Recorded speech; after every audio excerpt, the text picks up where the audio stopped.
आज का हमारा फर्स्ट ट्रिक है, जैसे कि m रुपीज दिया है, उसको t किस्तों में देना है। t किस्तों में दैट मीन्स एक से ज्यादा वर्षों के लिए है, तो उसके लिए प्रत्येक वर्ष में कितना किस्त देना होगा, उसके लिए फॉर्मूला इस टाइप से होगा, जिसमें क्या है आपका यहाँ पर t है, तो t आपका सपोज 3 है, तो यहाँ पर क्या हो जाएगा t minus 1 plus t minus 2 plus t minus 3, मतलब t आपका 3 है, तो 3 माइनस 1 3 माइनस 2 3 माइनस 3, जब तक कि आपका 0 नहीं हो जाता है लास्ट तक, इंटू r होगा। तो हमारा क्या होगा यहाँ पर, यदि m रुपीज t किस्तों में दे हो तो r% वार्षिक दर से प्रत्येक वार्षिक किस्त equal to m into 100 upon 100 into t plus in bracket t minus 1 plus t minus 2 plus dash plus t minus t into r, मतलब t जो होगा वो माइनस होता जाएगा, लास्ट में 0 हो जाएगा। If m installments is payable, then every annual installment at the rate of r% per annum equal to m into 100 upon 100 into t plus t minus 1 plus t minus 2 plus dash t minus t into r। t जो है आपका वो minus होता जाएगा, at the last 0 हो जाएगा। अब इससे रिलेटेड प्रॉब्लम देखते हैं। रुपीज 2520 रुपीज की राशि 3 वार्षिक किस्तों में दे है, जब ब्याज दर 5% वार्षिक हो तो प्रत्येक वार्षिक किस्त की राशि क्या है। An amount of rupees 2520 is payable in 3 annual installments when the interest rate is 5% per annum. What is the amount of each annual installments? तो अब इसको सॉल्व करके देखते हैं हम।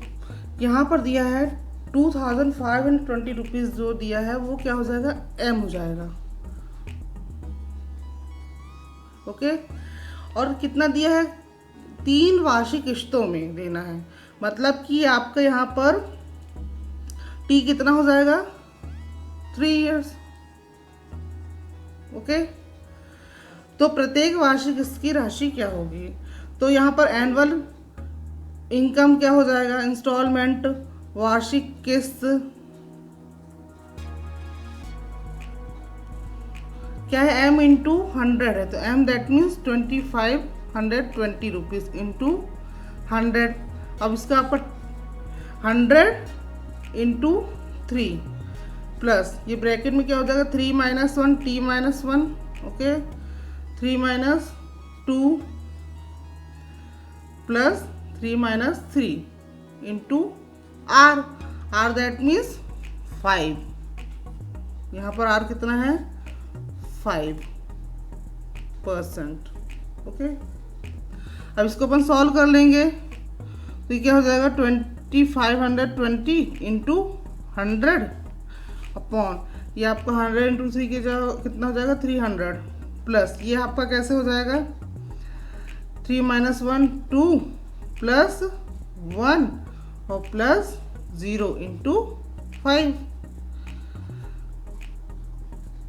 2520 इंटू 100 अपॉन 300 प्लस ये आपका 2 प्लस 1 3 और 3 इंटू 5 15, 2520 इंटू 100, अब ये हो जाएगा 300 प्लस 15 315। अब इसको सॉल्व करते हैं,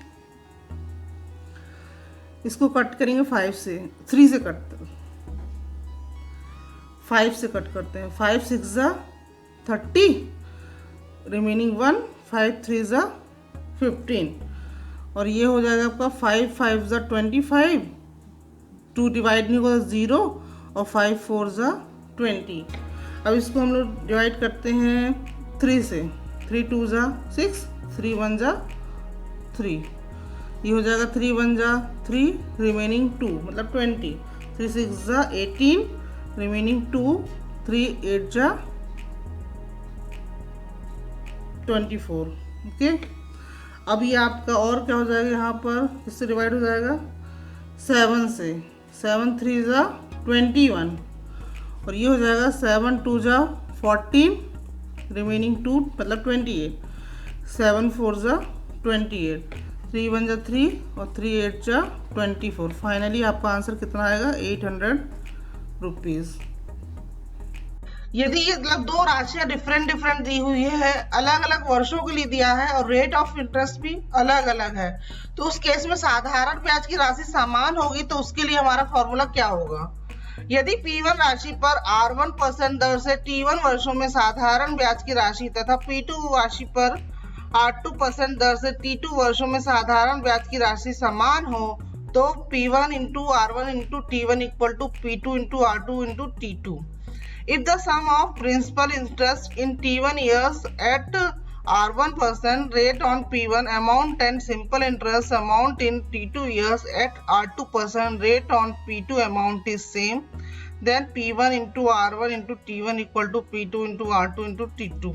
अब इससे रिलेटेड प्रॉब्लम देखते हैं। कितने प्रतिशत वार्षिक दर से ₹600 पर 3 वर्षों में साधारण ब्याज की वही राशि प्राप्त होती है जो ₹400 पर 6% वार्षिक दर से 2 वर्ष में प्राप्त होती है।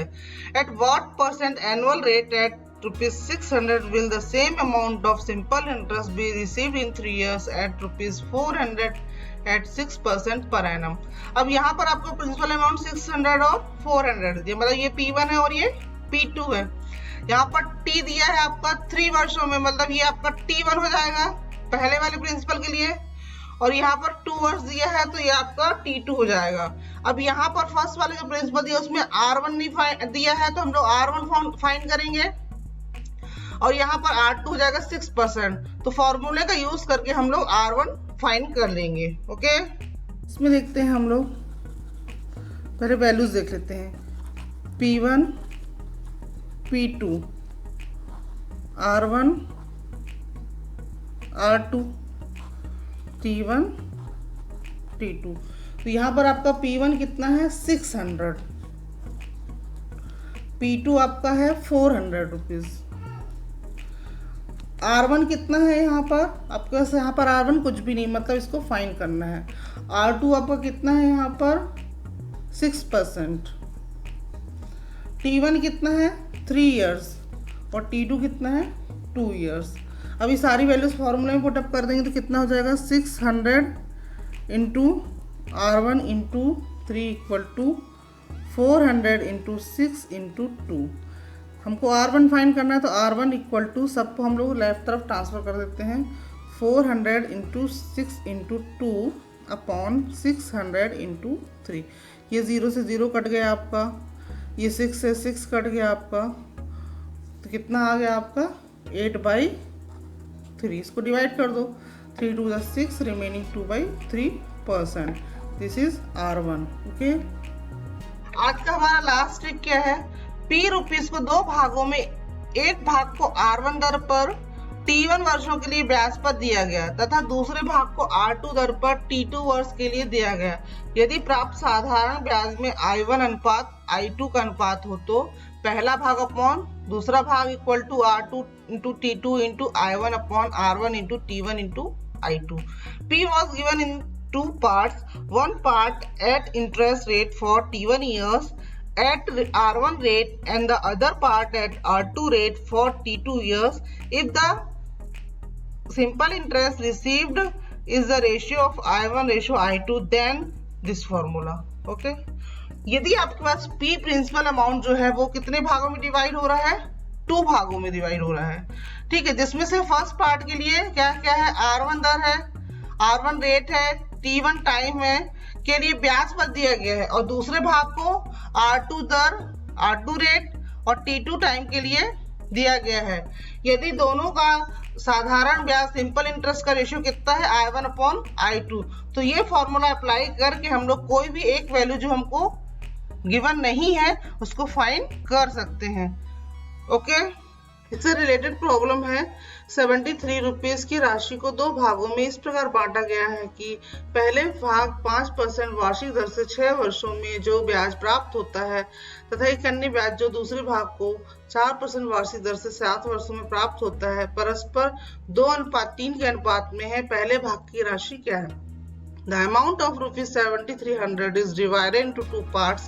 in such a way that the first part gets interest in 6 years at the rate of 5% per annum and another diameter which gets the second part at 4% per annum in 7 years is the ratio of 2:3.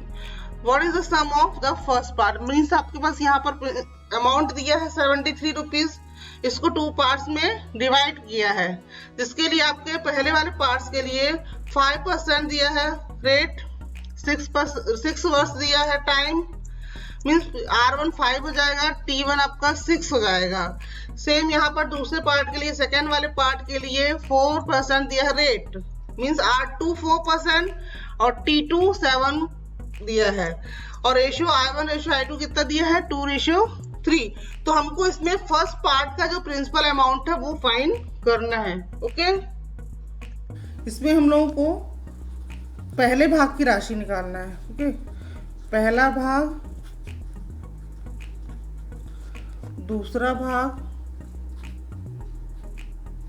पहले भाग की राशि find करना है। दूसरा भाग कितना दिया है यहाँ पर 7,300 रुपीज। ओके, और क्या दिया है आपके पास यहाँ देख लेते हैं, R1 R2 T1 T2 और रेशियो I1 रेशियो I2 कितना है 2:3। R1 यहाँ पर आपके पास कितना है 5 है और आपका R2 कितना है 4 है। ओके, और यहाँ पर T1 कितना है आपके पास 6 है और T2 कितना है आपके पास यहाँ पर 7 है। फॉर्मूले में वैल्यू रखेंगे तो क्या हो जाएगा, पहला भाग अपॉन दूसरा भाग इक्वल टू क्या हो जाएगा आपका यहाँ पर R2 into T2 into I1 upon R1 into T1 into I2। Values put up कर देंगे। पहला भाग हमको फाइंड करना है। ओके, दूसरे भाग की वैल्यू कितनी है 7,300 रुपीज़। अब आपका R2 कितना है यहाँ 4 into 7 into 2 upon 5 into 6 into 3। Okay, इसको सॉल्व करेंगे तो हमको क्या निकालना है, पहला भाग, सबको हम लेफ्ट तरफ कर देंगे। तो यहाँ पर पहला भाग को इसी तरफ रखो, इसको यहाँ ट्रांसफ़र कर दीजिए 7,300 into 4 into 7 into 2 upon 5 into 6 into 3। इसको हम लोग कट करते हैं, देखते हैं क्या किससे कट होता है। यहाँ पर 2 1 = 2, 2 3 = 6 और क्या कट हो रहा है देखते हैं। इसको सॉल्व करेंगे तो इसका फाइनली आंसर कितना आएगा 2,800 रुपीज़।